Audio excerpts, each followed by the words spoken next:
Lần từ nè. Cho bên nó cái nào, cho bên. Ê. Look, đâu mami đấy men ấy, cái men đã sợ này.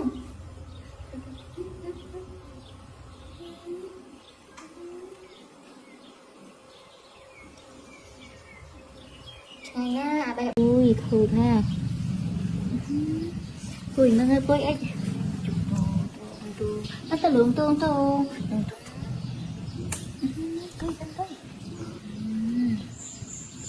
Ui trăng ê gì.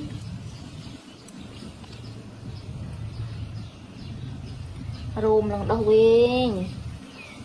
Ồ nên là mong kẹt sợ ba.